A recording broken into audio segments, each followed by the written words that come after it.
In this episode of MPTV, we sit down with George, the owner of Sabas Mediterranean Kitchen. We're going to talk about a few key elements that have helped him grow this concept to be loved and adored in the community. But more than anything, what I took away from this episode is the impact the family atmosphere inside of his four walls has. The pictures of showing his culture, his family's background, their travels, and what influenced the restaurant, but also how that related to 2020 and how that kept people coming back for other reasons just other than having food. Come on inside.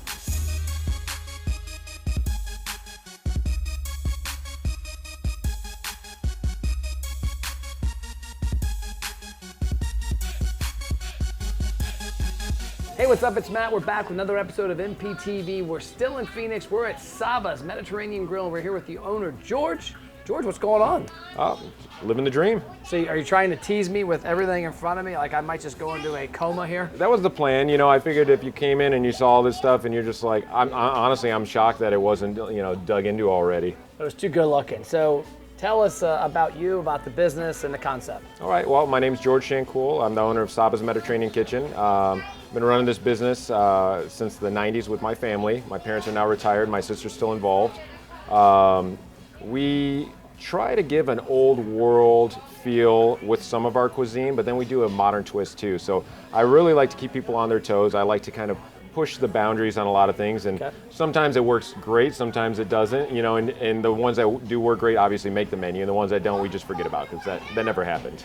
Yeah, it looks amazing. Thank you. The thing that caught my attention, and more than anything, was the hominess, the touches, the unique touches. And I'm looking at these pictures on the wall thinking that there's something, there maybe bought it off a shelf, but you tell me there's a story behind these. Everything that we have hanging on our walls, there is a story behind it. It's something personal to us. So there's pictures all over the place from Israel, from Greece, from the old country, from Iraq, where my father's from. Every single one of them we bring back and put here to let people know, okay, here's who we are, here's what we're about. And then it gives me an opening to be able to have conversations with people about my culture and my background rather than just the food or, can I get you some more napkins? Stuff like that. It's that personal touch that really sets us apart from everybody else. Yeah, and that's one thing for me that is important. As I look around here, a lot of restaurants are trying to look like everybody else. They're trying to look like something out of a magazine, and there's not a story to it. Right. And and I want to get to it later on, talking about 2020, what happened with the pandemic, how it related to your business, but this ties to it because I think that this gives you a deeper connection with the people, because they're not coming here looking at a random picture. They're looking at something from the family. They're looking at pictures from all over the place. Oh, and it makes all the difference, and really it's that icebreaker that opens the door of conversation up with my customers, so we can build that relationship, because the relationship is what's the most important. Obviously, them coming in, supporting us, and helping me pay the bills is great, and me feeding them and making them happy, that's great. But that relationship, that bond that we build, is everything. It's a game changer for small businesses like us, because we're competing against these huge corporations that have all this money behind them and for marketing and everything else.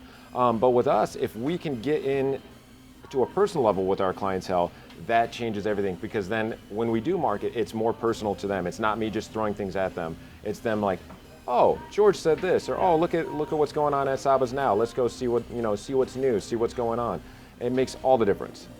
And from what I saw, and you tell me if it made a difference here, but what made a difference with the companies that we knew firsthand in March, April, May of 2020, was that the businesses that didn't really, obviously everybody got hurt a little early on, but the ones that rebounded quicker and got up to regular levels and were able to serve people curbside and takeout at a better clip, were people that had the customers knew more about them.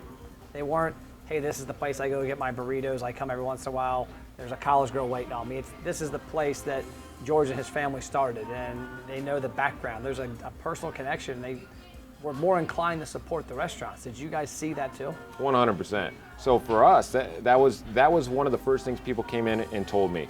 We love your food, but we love your family more. And that made all the difference to me, because I've been doing this forever, and I always realized that people appreciated our food, but I never realized what kind of a personal impact we made on people's lives until they came in and started sharing their stories last year. Because a lot of times people don't really tell you how much you impacted them until something bad happens, and then they come and explain it. about how we're so important to their family when the father of the family died, that they had us come and cater his wake. How we did bat mitzvahs and bar mitzvahs for people, how we did weddings, how we did christenings when people were born and then later did their graduations. We built years that go on, over 2 decades with these, some of these people. And it's amazing. The amount of impact it made on me to hear that I made such an impact in their lives blew me away. And that was the main reason I was able to fight through everything else.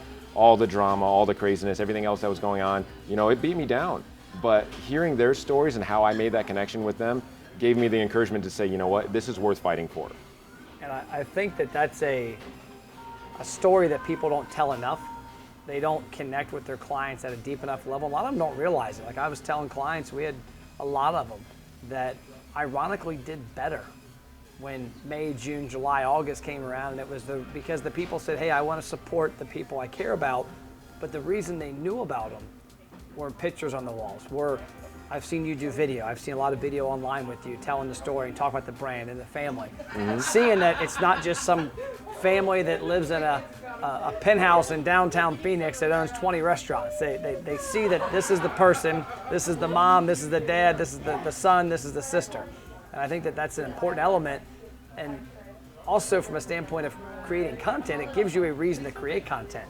It gives you a reason to create and talk to people on a daily basis. Oh, absolutely. And that, like you said, that connection there where they put the 2 and 2 together and they see us. They see me out on the floor. Sometimes I'm serving tables. Sometimes I'm running the kitchen. Sometimes I'm up front. They'll see me out and before we open out there scrubbing the patios and washing the windows. So they know, they're like, this guy actually works and cares more about his customers and his crew than he does about the money he's making.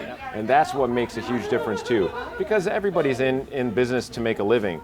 But I'm not in here to make a killing. I'm in here to make enough living, but also those relationships. Those are the most important thing because those are what have got us through the recession. They got us through now the pandemic. They got us through so many other things that happened when 9/11 hit, all the stuff, especially being a Mediterranean, Middle Eastern style restaurant. Those were big deals, but people had such a good relationship with us. They knew who we were. They came behind us and supported us no matter what because they knew who we were rather than just thinking they knew who we were. And you mentioned something earlier too that I heard from a lot of people. They said, man, Matt, you don't know how hard it was to go from getting to stop by a table, talk to a husband, a wife, their kids, to seeing people walk in with a mask on and no clue who they are, and they grab their food and go. It was like, that was part of the reason they exist, and not to have that for 3, 4, 5 months. It was devastating. I would walk through here and it would just break my heart to see the place empty, and we're only doing takeout because at that time we were only allowed to do takeout. And people would walk in the door and mask on, shield on, gloves on, everything. You don't know who they are, and they're pretty much just throwing money at you and running out the door with their food screaming. And it was tough. It was tough. That's not what I'm here for. I love interacting with people. I never realized how much I loved doing that until it was taken from me. And now I know how much more important that is, especially now with that disconnect that we have between, people on the internet and social media and everything. There's already a disconnect, but then after last year, with everything that happened in 2020, people are even more disconnected, and we need to work harder as restaurant owners and people in the customer service industry to bridge that gap and break that barrier back down because we need it. Yeah. We need it. All the industries need it, and honestly, we just need it for our own sanity. Okay, break time. Restaurant owners, you're watching MPTV, so you're obviously interested in increasing your sales and profits. But what if I told you could eliminate the hope and pray out of your marketing? You could spend money and actually see results. Most marketing starts with attention, like a billboard. The problem is that attention leads nowhere. That's why we created the ROI Engine Restaurant Program. We take attention and gain huge engagement, whether it's in-store or online. We help you build a database with deep customer information that's comprised of email, cell phone, and birthday. And then we drive them into the restaurant with trackable results. Yes, results you can actually see. If you're interested and want to have a conversation, check out restaurantmarketingthatworks.com. Worst case scenario, you get a lot of great ideas. Now back to the show. Yeah, and the restaurant part too, you talk about family, and I've got a daughter that's away in college, and she comes home every couple of weeks, and one of the first things we do is go out to eat. Yeah. And so you mentioned memories. I think a lot of restaurateurs probably don't hear this as much. They know it's there, but they don't realize the amount of important moments that are in there. That when my daughter comes home, we're not a big family that cooks. And so our first thing is, hey, let's go to Barleycorns, let's go to Walt's Hitching Post, let's go get dinner, let's get lunch. When she comes home on Sunday mornings, her and I go to First Watch and have breakfast. It's right near our house. We both enjoy it. Those memories that are created there. And it's important that I think restaurateurs realize that there's deeper connections with your customers than you know. I think that's probably one of the biggest things that is overlooked in our industry. And that's why when I get servers or kitchen crew that I'm training, when they come in from other places and I'm teaching them because they have experience, the first thing I tell them when they're starting, you are serving people at the most basic level. You're giving them sustenance when they're hungry. But not only that, you are impacting them because the smell and the taste will trigger memories from your past. You can eat something now and remember your grandma from 25 years ago. And then, like you said, when you come out for special occasions, they're coming to celebrate something really important to them. Make sure that you're going above and beyond for them, because when you do that, they're going to not only appreciate you now, but they'll appreciate you later, because they'll remember the event and then remember how awesome you made it because you went above and beyond for them. You gave them that little extra thing, anniversary, and you brought out a special dessert for them, or you just went a little bit out of your way, and that means everything. And I look at it like this: if I'm going out to eat and I'm spending my hard-earned money someplace, I want somebody to acknowledge me, to treat me well, to give me at least that feeling that I matter. Welcome, yeah. Yeah, and that is the one thing that I see so many restaurants fall short on. They don't make their customers feel like they really matter, other than the fact that they're paying them and then, all right, turn the table, get them out. We never turn, our goal here is not to turn tables, and I actually train my staff not to push a table out. I want them to feel them out, and if they're in a rush, get them their stuff quickly, and if they're not, let them enjoy themselves, because they're coming here to spend their money. And at the end of the day, those are the people that are going to send more people to you, and they're going to remember, hey, they treated me like a person, not just a dollar sign. And that, for me, I know it makes a difference. So I'm assuming for you too when you go out. It's huge. We literally eat out. We probably eat at our home twice a week, no lie. Lunch, breakfast, dinner, that's it. And two stories that I think you'll resonate with is there's a Mexican restaurant near our house. Mm-hmm. The place that Mexican restaurants traditionally fail is the communication. And I think one of the reasons the food is so good is guys like me aren't into cooking it. But they fail in communication because they don't have that personal touch.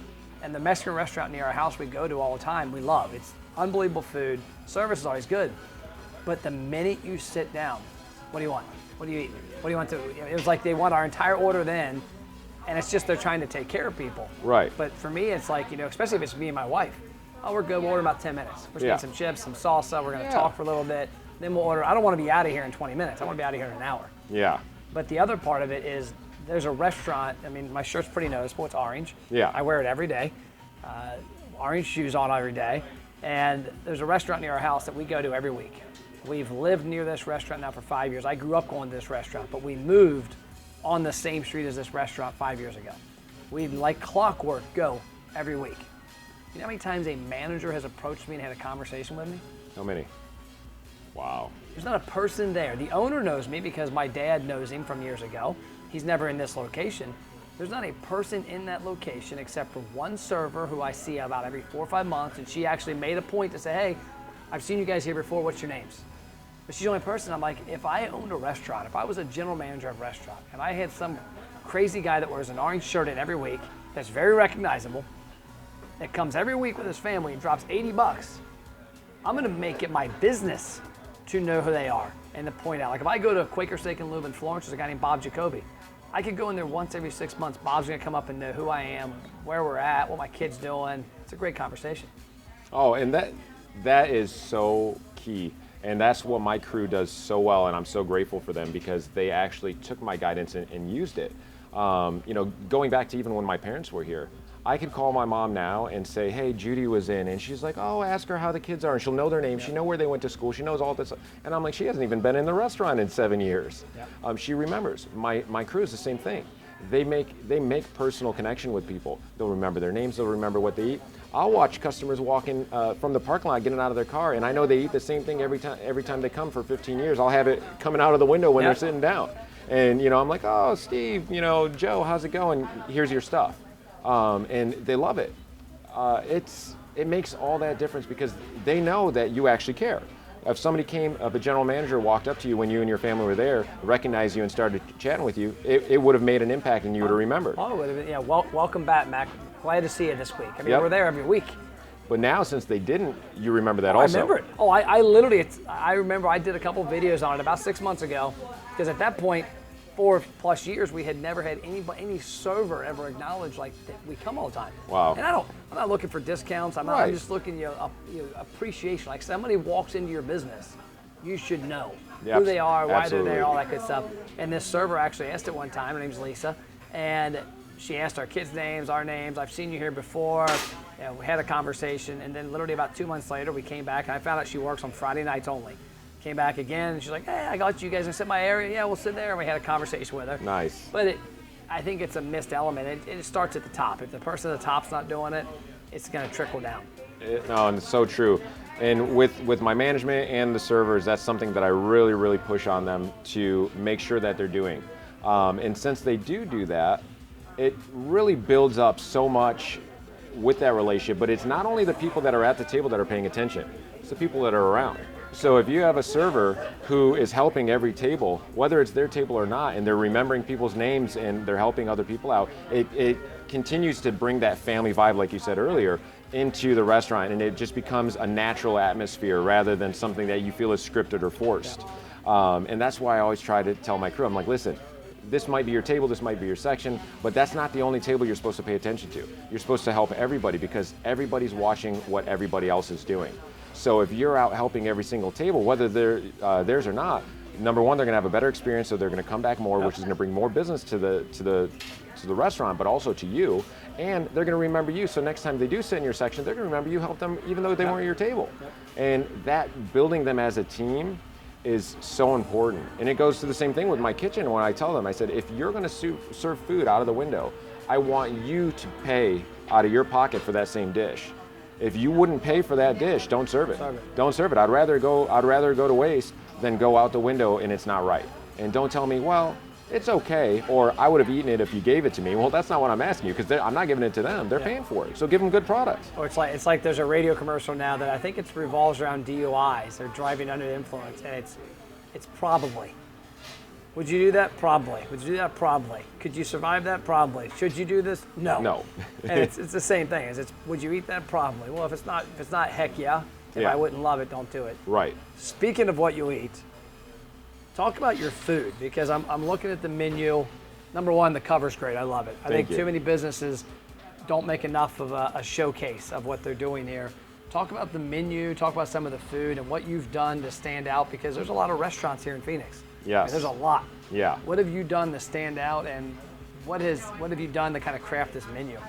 So over the years, I spent a lot of time with my customers on the floor, and I chat with them, and I can watch, especially if I'm out serving tables, because that's something that I do too. I stay involved in every aspect of the business, no matter how many years I've been doing this, because that is where I get my inspiration, and that's when you know you're doing something right or doing something wrong. Yep. So I'll watch how somebody opens the menu. I'll watch the first section they go to. I'll watch the areas of the menu that they'll gravitate to. So what I started doing is repositioning and placing items in my menu that I wanted people to see.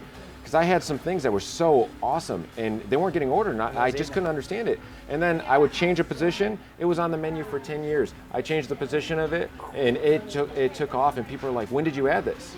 I'm like, 10 years ago. Yeah, 2007, I'm like, come on. But it's those little things that if you paid attention, you'll know. You'll know what you need to do and how you need to do it. Same thing when it came to creating my dishes. I want stuff to be vibrant and pop. And with our type of cuisine, unfortunately, it's difficult because a lot of the colors are very bland. Yep. So I had to kind of spice things up and say, okay, how can we make this really stand out and be something that not only sounds good and tastes good, but when I'm walking by a table, they see it and they're like, wow. Oh, yeah. And same thing when it comes out of the window. That's how I teach my kitchen. I said, listen, I want every plate to look nice, presentable, something that when you saw it, if you weren't ordering that and they walked by you, you're like, I want that. What is that? Yeah, what is that? And I hear that all the time, and that is so awesome. And for me, when I'm walking around and I hear somebody be like, what did they just walk by with? That means, all right, my kitchen, number one, did their job and they're doing awesome. Yeah. Number two, I'm like, okay, I did something right to grab somebody's attention by the way I trained them to design the plates. So all these little things that people have oversight on, these things are so important to grabbing people's attention and getting them to step out of maybe a rut that they're in. I always come in and I get this sandwich. Well, now they saw something else. They're like, I want that. And I've taken people who ordered stuff for 15 years and watched somebody walk by and was like, all right, I'm gonna get that. And it completely changed everything. And then they started going through the menu and trying everything. Yeah. Because they're like, I feel like I've missed out now for 15 years. Before I thought I was blessed for 15 years eating the same thing, and now I'm like, I need everything on the menu. And then they start taking pictures of it and sharing it. And in this social media driven society, this is your money makers. If you have well-designed plates, and they don't need to be fancy plates or anything. We don't have fancy plates here, but they look good. Yeah, so this right here would be a great one. People snapping shots and they're tagging us in it. Same thing, we put our Instagram tag on our door and on the back chalkboard that we have back here. We did it so, there's funny things written on the back over here. We have our rules of the restaurant, which are just little random things. I saw the one, no silverware, what is it, cutlery equals... equals weakness. Weakness. Yeah, fingers over forks, just the random things like that. But people will take pictures by it, and then they'll tag our social media. So it gets more traction. Same thing with our door. I have our little tagline, spread hummus, not hate. I figured, I came up with that actually 2014 or 15. It was just like, I saw society just eating each other alive, and I was like, all right, we need to do something fun, but get the point across, like, we can all get along. And it's funny because people love that. They always joke with me and they're like, oh, that's so great. And I was like, oh yeah, I keep hummus on me wherever I go. Whenever I see people arguing, I'll just smear some hummus on their face and they stop arguing. They're like, what do they do to you? I'm like, well, that's not the problem. They're not arguing anymore. It's okay. So these are the things that really grab people's attention, the little touches like that. Same thing with our little tagline. I printed stickers and we started, I was able to get them for really inexpensive, and then I'm able to sell them for really inexpensive. So people start putting them on their water bottles, and they start putting them on their laptops and on their iPads and things like that. And wherever they go, people see my little tagline. So that's how us, a little tiny, small hole-in-the-wall Mediterranean place, we become a family, like local staple. People love our product, they love our family, they love my crew, they love the atmosphere. This is their escape from reality, and everybody needs that. No, I agree completely. And the one thing with the menu too that I think people fail to realize is your eyes are trained to go certain places. And we've got Kroger is the headquartered in Cincinnati, big grocery store chain, I think the second largest in the country. And I've got friends that work there, and I've heard some of their research. They're like, oh, Matt, we'll sell the position on shelves to different cereal companies because you can look at the computers. The facial recognition cameras can see that Matt Plepp looked at Cocoa Pebbles here, but didn't look here. They shift that, next thing you know, you're buying that product. And I think that's a way, there's a lot of work to be done to menu engineering, not only a type of food and how it's presented, but also how it's laid out on your menu so that people spend more money and try more stuff. Colors too. Colors are huge. I play with a lot of colors, and what I'll do is I'll print like 5 or 6 different variations of colors on what I'm doing. Number one, they need to be visible, they need to pop. Certain things I want to accentuate with the color, and then some things will strike an appetite and some things will not. So you want to make sure that the placement of the items, the color of the items, the font you're using, all these things are really strategic, and so many people overlook this stuff. They think I'll just put I went out to restaurants and I see these great menus and they're just drab. They don't catch my attention. I'm the type of person where I will actually look, but most people don't. They just are like, what pops? And that's something that I've really started to hone in on and focus on, because I realized how much of a difference it made. And when I started redesigning our menus to focus on those type of things, I saw a huge increase. People buying products that they would have never bought. People are trying things that are maybe a little higher ticket item, but they're looking at it and they're like, I want to try this. This looks awesome. But before, they didn't even see it. They never even noticed it on the menu. So those things are super important. Restaurant owners, did you know Matt has free online marketing courses that teach you how to successfully market your restaurant? Email support@mattplapp.com to get access to the courses and a free social media content calendar. So the last question I always ask. You're a guy that's in these 4 walls, you're working in the business, your family's involved. what do you do to put it on airplane mode? When you leave here, what do you do to disconnect and do something else? Is there a hobby? Is it family? What is it? I'm really involved with our church. Okay. I'm actually being made one of the elders of our church, so that keeps me busy on that end.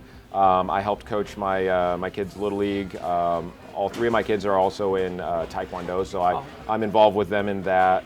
I try to spend time with the family. I'll go out riding a four-wheeler out in the desert, go shooting, with some buddies. Things just to keep me engaged outside of the business, because believe it or not, you'll get a lot of inspiration just from interacting with people outside of this industry, because you get a different perspective. You get huge perspective from people in the industry, but people outside, they have a consumer mentality, and a lot of times I don't. I have the creator mentality and the restaurateur mentality, but the consumer mentality is something that we sometimes don't focus on. So it's good to, I'll toss ideas by people while we're out playing golf or shooting or doing something random like that. And that's a good way to really bounce ideas off people who would be buying your product. Okay, love it. So airplane mode is everywhere for you. Yeah. But I think the big part for me is that you've got a lot of things. I've always heard from people that if you go to retire from business and you don't have a lot of hobbies, you're going to struggle. Yeah. Especially you with family and with church and with all these different things. It's good to have those so that you can disconnect a little from here. So when you get here, you're primed and ready to go. It doesn't hurt that I live 30 minutes from here too, so I have time to decompress when I get home. I used to live around the corner, and I thought it would be great. Terrible. It's the worst thing I ever did. I was constantly here when I didn't need to be here, because they knew I was so close they can call me no matter what. Everything was an emergency. Yeah, I was the closest to we had a family boat dealership we opened. I was a mile and a half from it. Everybody else was 20 and 30 minutes.